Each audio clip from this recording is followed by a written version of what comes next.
नमस्कार। डीडी राजस्थान के सृजन कार्यक्रम में आप सभी का स्वागत है। स्टूडियो में आज हमारे साथ उपस्थित हैं मनोज कुमार सामरिया मनु जी, जो कि सीकर से पधारे हैं और आजकल शिक्षक हैं जयपुर में ही। मनोज कुमार सामरिया जी, आपका हम स्वागत करते हैं। मनोज जी युवा कवि हैं और पेशे से शिक्षक हैं। आपके 2 काव्य संग्रह आ चुके हैं, बिखरे अल्फाज जीवन प्रश्नों पर और एक सिंहनाद।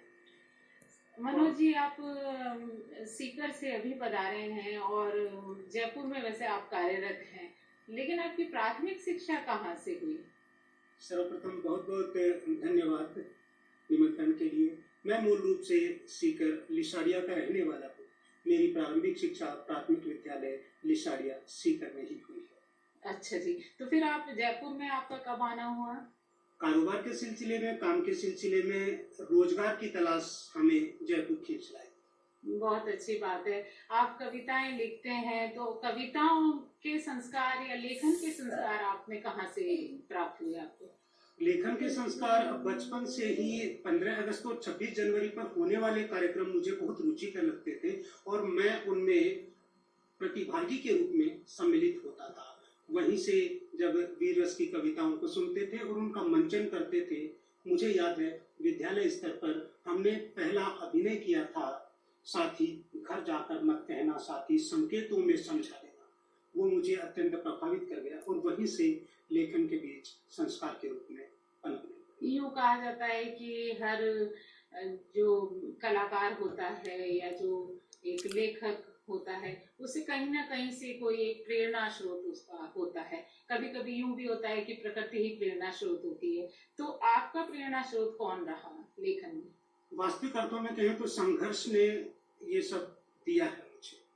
प्रेरणा के रूप में हम दिनकर, निराला, सुभद्रा जी को ले सकते हैं, जिनकी कविताओं को पढ़कर आज हम बड़े हुए। आज भी हमें झांसी की रानी पूरी की पूरी मुंह जबानी याद है। खूब लड़ी मर्दानी वो तो झांसी वाली रानी थी, चमक उठी 57 में वह तलवार पुरानी थी। ऐसी कविताएं, यानी कि जो पुरखे हैं और वरिष्ठ कवि कवियत्री हैं, लेखक हैं, उनसे आपको प्रेरणाएं मिलती रही। और सबसे बड़ी प्रेरणा तो पुस्तकें होती है। पुस्तकों को हम पढ़ते हैं और हमें प्रेरणा मिलती है। तो यूं माना जाए कि आपके प्रेरणा स्रोत पुस्तकें हैं और जो वरिष्ठ लेखक हैं वे हैं। आपका पहला काव्य संग्रह बिखरे अल्फाज जीवन प्रश्नों पर, इसका प्रकाशन 2017 में हुआ और इसमें कुल 59 कविताएं हैं। इसकी रचना प्रक्रिया के बारे में आप बताइए। इसकी रचना प्रक्रिया विद्यालय परिसर में आरंभ हुई और इसका नामकरण भी बिखरे अल्फाज जीवन प्रश्नों पर वहीं से हुआ कि जो कुछ इस दौरान लिखा गया, साथी चाहते थे कि उसे एक जगह किया जाए।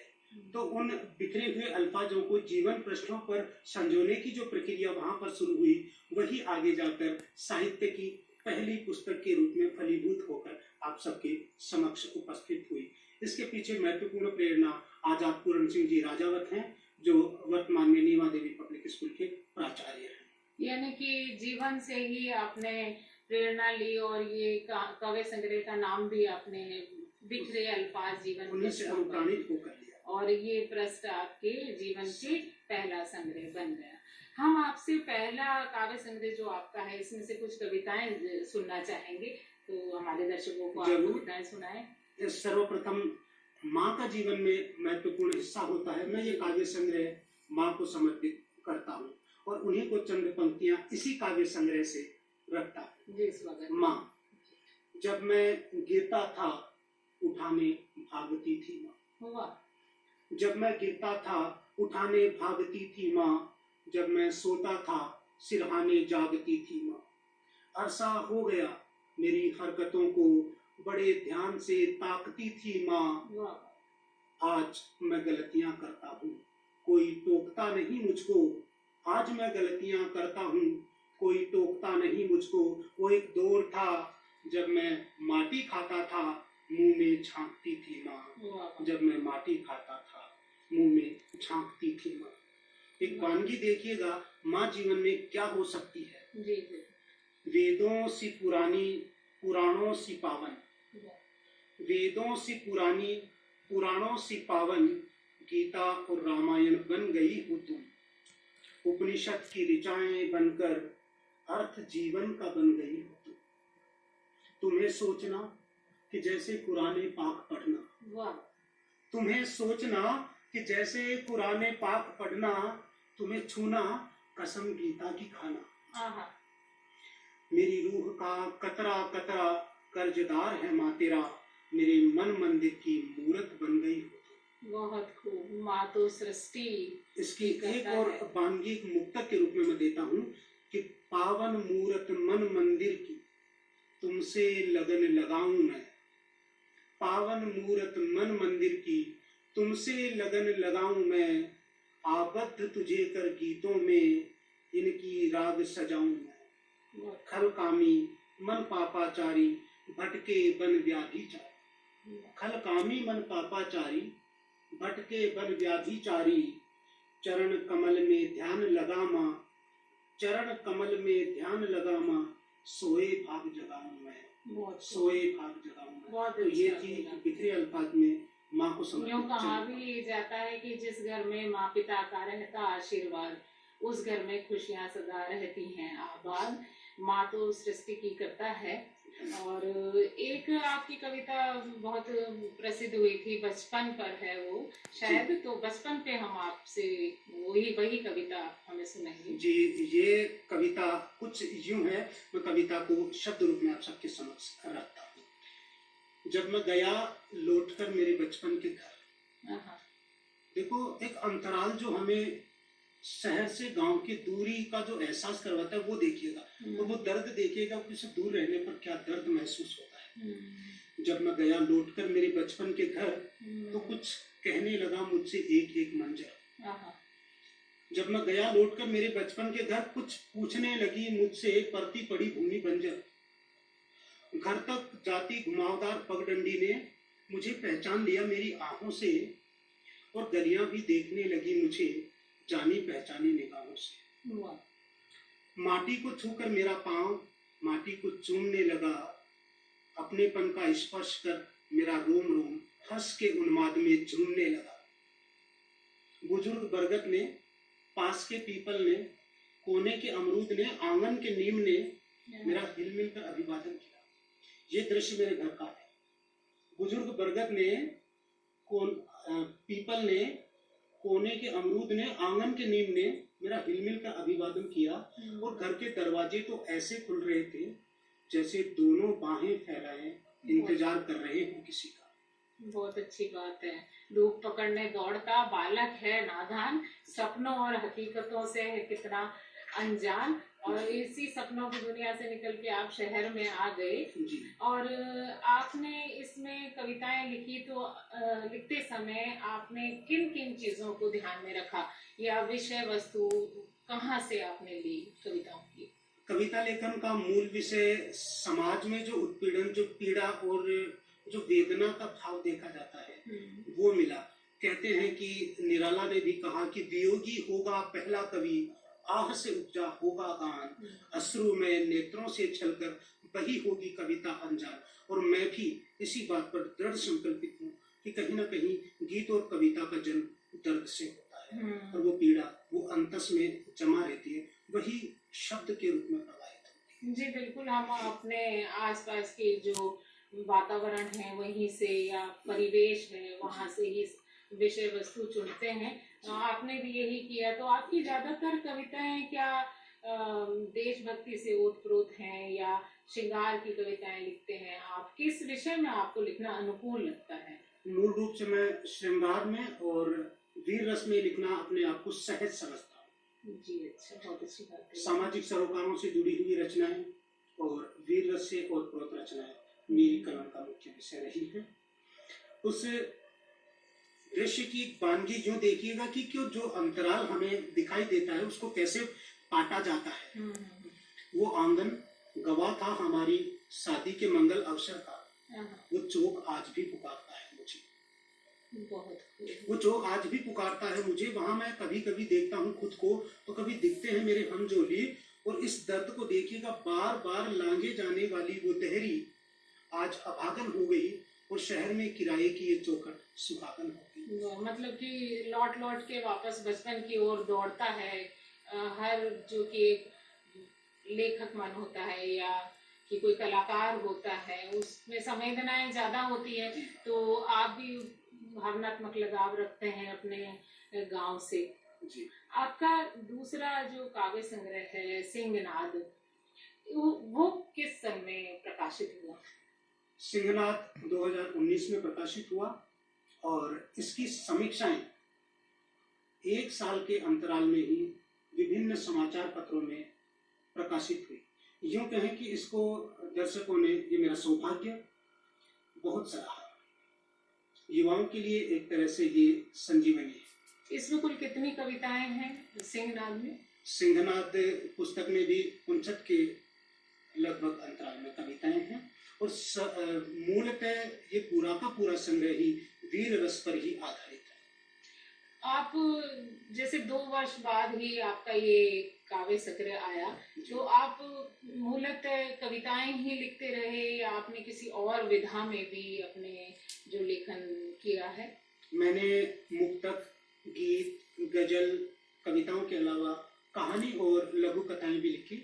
मेरे विचार मनु विचार वीथी के नाम से प्रकाशित हुए। विचार श्रृंखला भी चली है, परंतु मूल रूप से आप कवि ही समझेंगे, क्योंकि अभी कहानी संग्रह जब तक प्रकाशित नहीं हो जाए लेखक नहीं कहला सकते। नहीं, बिल्कुल आप कवि ही हैं और सिंहनाद में से हम आपसे कविताएं सुनेंगे। बिल्कुल जी। तो एक कविता आप हमें सिंहनाद काव्य संग्रह से सुनाएं। सिंहनाद की रचनाओं में एक वानगी देखिए, मूल रूप से वीरस की कविता है, लेकिन उसमें से एक कविता आप पथिक उसे कहते हैं। हो कठिन कितनी भी डगर, हो कठिन कितनी भी डगर, रुके ना पाँव जिसके मगर, सन्नाटे का हो राह में बसर, पिछ पड़े हो कंटकों के शर, हो अनिश्चित कितना ही पथ, आन पड़े हो गिरी गहवर, देख कर विपदाओं के जाल, न हो जिसकी आंखें नम, पथिक उसे कहते हैं।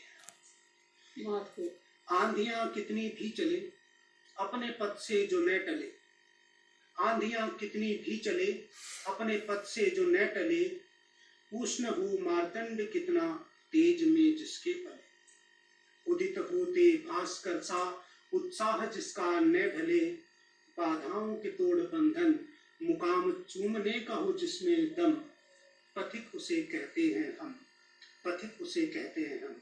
इस कविता का अंतिम बंद देखिएगा कि मंजिलों में वो मजा कहाँ जो मजा राहों में है, मंजिलों में वो मजा कहाँ जो मजा राहों में है, मिलन में वह सुख कहाँ सुकून जो आहों में है, निश्चित पाएगा वो सफलता विश्वास जिसकी निगाहों में है, लहराएगा वो अपना परचम संयम के जो तोड़े भरम, पथिक उसे कहते हैं हम। बहुत पथिक उसे बहुत खूब। आपने जो ये शीर्षक रखा है सिंहनाद, ये शीर्षक बहुत रोचक है। इसके विषय में आप हमें, इसकी प्रक्रिया के बारे में आप हमें बताइए। सिंहनाद, जैसा कि नाम से ही इसकी परिभाषा होती है, सिंह के समान गर्जना या हुंकार। युवाओं में संवेदनाओं का प्रवाह जो कम हो गया, उसे ही उद्वेलित करने का मानस मेरा इसमें रहा। इसी को ध्यान में रखते हुए इस पुस्तक का शीर्षक सिंहनाद रखा गया। चूंकि पुस्तक पूरी की पूरी वीर रस पर आधारित है, अतः उसी को मद्देनजर रखते हुए पुस्तक का नामकरण सिंहनाद किया गया। बहुत खूब, बहुत। इसलिए आपने बड़ी रोचक प्रक्रिया बताई है शीर्षक के बारे में। इसमें से आप एक कविता हमें और सुनाइए।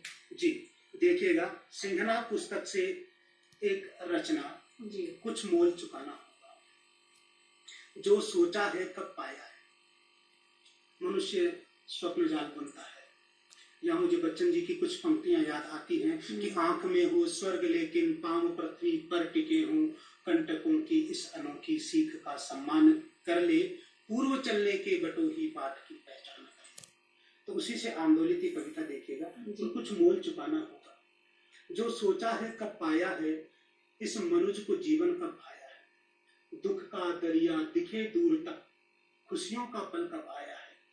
लगता है हमें जीवन में कि अनिश्चितताएं चल रही हैं, अवरोध ही चल रहे हैं, खुशियां नहीं आ पा रही हैं, परंतु उसको देखिए करना क्या है।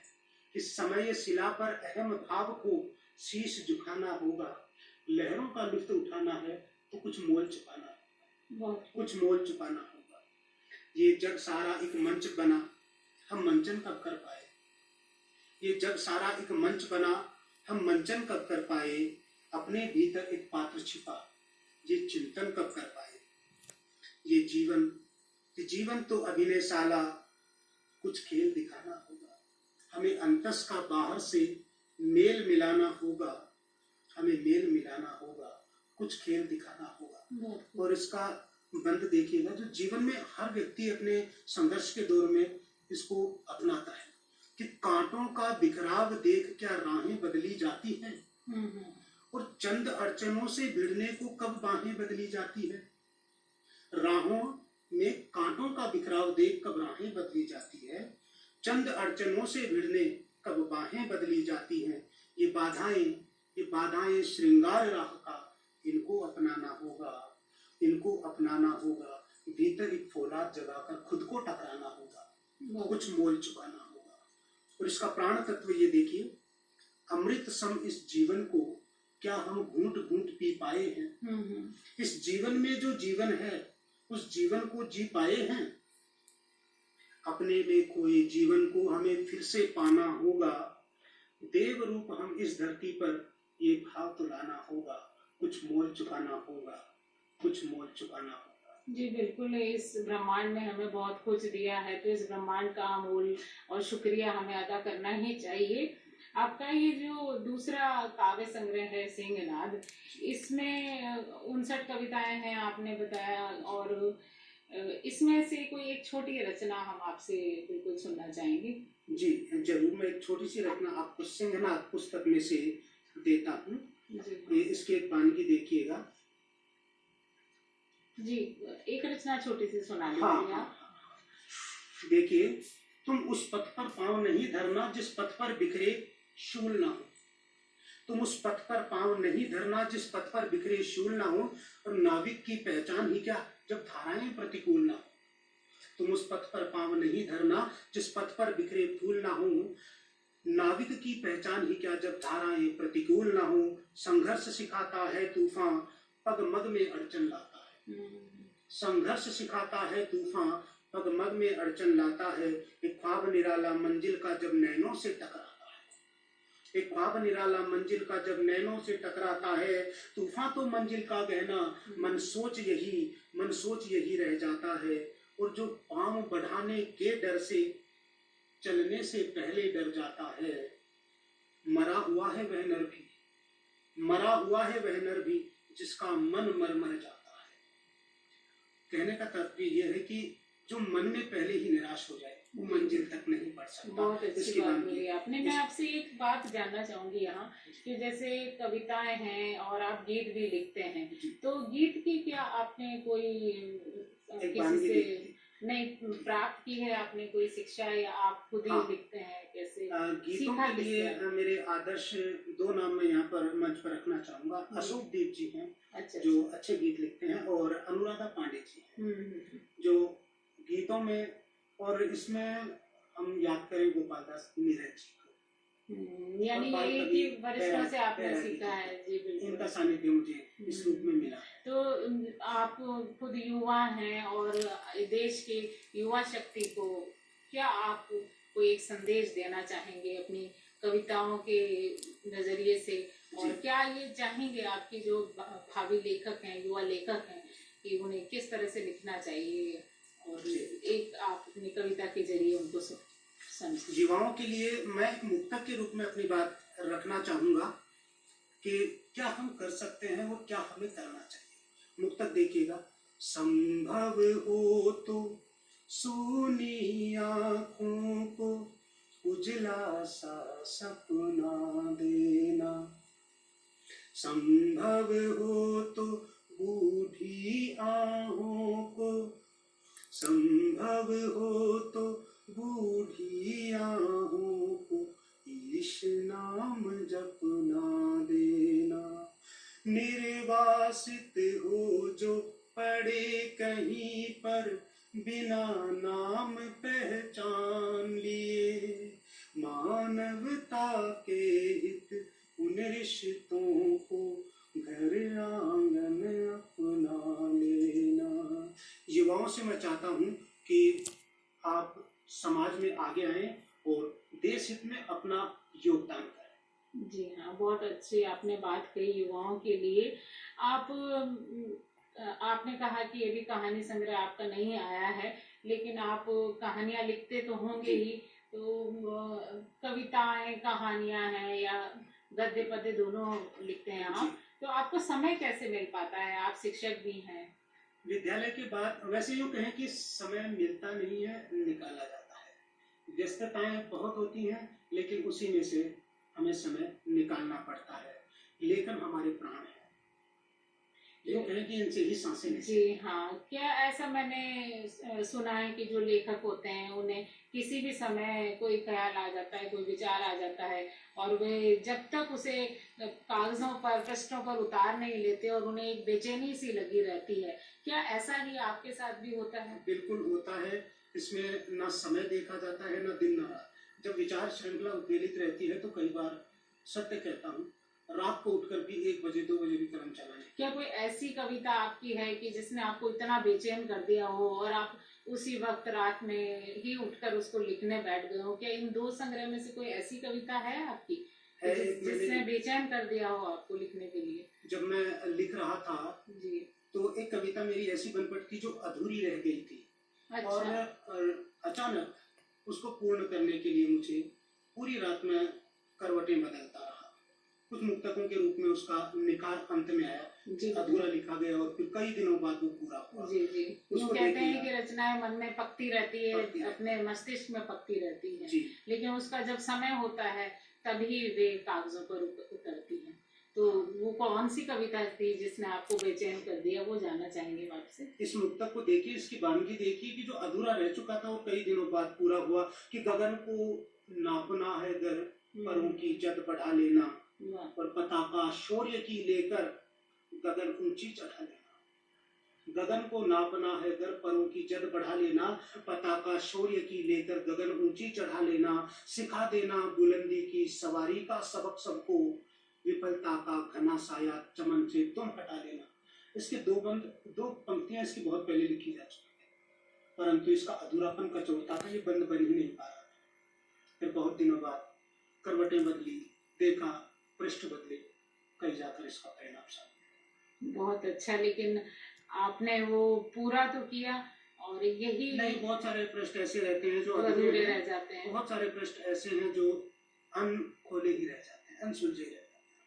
लेकिन क्या कुछ कविताएं ऐसी भी होती है जो फिल वक्त में अधूरी लगे आपको, लेकिन वो कुछ समय बाद पूरी हो जाती हैं? या आपके पास कुछ ऐसे विचार हैं कि जो बाद में पूरे होंगे, आपको ऐसा लगता है कि? डायरियां भरी पड़ी हैं जिनको कभी शायद ही पूरा करने का वक्त मिले, क्योंकि जो अधूरा रह जाता है उसको बार बार देखने की जरूरत है, परिमार्जन की जरूरत है। रचनाएं कभी भी एक बार में पूर्ण नहीं होती, इसको 3 बार आपको परिमार्जन के लिए देखना ही पड़ता है। और ये सही भी है कि आपको जो विचार आ रहे हैं उसको लिखकर उस समय भूल जाइए। अगर अच्छा लिखना है तो आपको उसको कुछ समय के लिए छोड़ देना होगा, और उसके बाद आपको फिर से उसी पर कार्य करना है।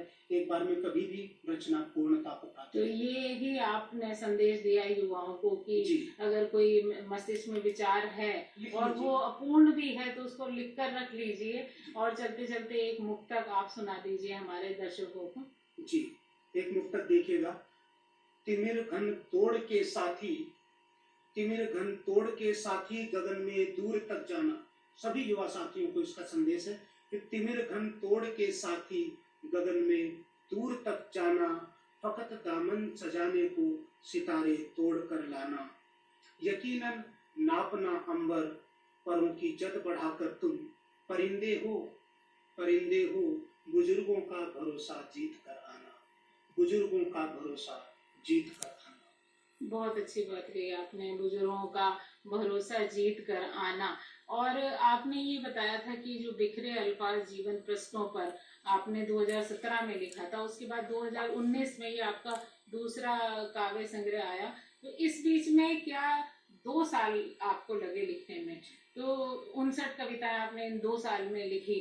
तो साल में 300 जितने दिन होते हैं, तो 365 दिन में आपने 59 कविताएं लिखी। तो क्या ये विचार ऐसे होते हैं कि कभी समय लेता है उसमें, बिल्कुल कि 15 दिन एक कविता को लगते हैं, ये बातें हमारे युवा वर्ग को बहुत लाभप्रद होंगी? जी, इसका कोई निश्चित पैमाना नहीं है और ना ही आकलन करें। अगर विचार श्रृंखला चल रही है तो कविता हो सकती है, अन्यथा वर्ष भी लग जाते हैं कविता बनाने में। ये वीरस की कविताओं का संग्रह सिंहनाथ जो 2 साल में बना, ये 2 वर्ष में नहीं, ये मूल रूप से मेरे 15 वर्ष के कार्य का प्रतिफलन है। जी बिल्कुल। इसका निर्माण होने का कारण इसकी समीक्षा है बिखरे अल्फाज की। उसमें जितने भी समीक्षा के रूप में पत्र आए, उनमें वीरस की कविताओं का छोटा सा संकलन दिया था। उन्होंने आपको प्रेरणा दी देशभक्ति के, तो उसमें जितने भी पत्र मुझे प्राप्त हुए, उनमें ये आग्रह किया गया कि आप वीरस का अलग से कविता संग्रह बनाइए जो विद्यालय में और युवाओं को लाभ दे सके। इसलिए फिर मैंने अपनी समस्त वीरस की कविताएं जो लिखी थी मैंने उनको एक जगह किया और उसका परिणाम सिंहनाथ के रूप में आपके बीच में। तो ये माना जा सकता है कि जो समीक्षक होते हैं और आलोचक होते हैं वो वे हमारे पथ प्रदर्शन बहुत अच्छा सिखाते हैं। जो कबीर की बात थी वो कहीं गलत नहीं है कि निंदक नियरे राखिए आंगन कुटी छवाए, बिन पानी साबुन बिना निर्मल करे सफाई। समीक्षक जो होते हैं वो आपको राह दिखाते हैं। कई बार ऐसा भी होता है कि आलोचक बहुत खरी खरी आपको कह देते हैं या लिख देते हैं आपके काव्य संग्रह के बारे में। ये सब प्रतिक्रियाएं आपको लिखने के लिए और प्रेरित करती हैं, या कभी कभी आप इससे कदम पीछे भी हटा लेते हैं या उदास हो जाते हैं कि नहीं मैंने अच्छा नहीं लिखा, या आपको प्रेरणा मिलती है कि मुझे और अच्छा लिखना चाहिए? मानव मन है, सहज है तो आहत भी होता है, परंतु उससे हमें प्रेरित ही होना चाहिए। यूं कहें कि दवा जो होती है वो कड़वी ही होती है, परंतु ये सोचकर लेनी चाहिए कि हमारी बीमारी का इलाज करें। बहुत सुंदर बात कही आपने। और ये थे मनोज कुमार सामरिया मनु जी, जिन्होंने युवाओं के लिए संदेश भी दिया कि आपको कुछ कर्ज चुकाना होगा इस ब्रह्मांड को, कि इस पृथ्वी से जो हम लेते हैं, इस विश्व से जो हम लेते हैं, उसका मोल हमें जरूर चुकाना पड़ता है। आशा है आपको कार्यक्रम पसंद आया होगा। हम आगे भी इसी तरह आपके लिए कार्यक्रम लेकर उपस्थित होते रहेंगे। तब तक के लिए नमस्कार।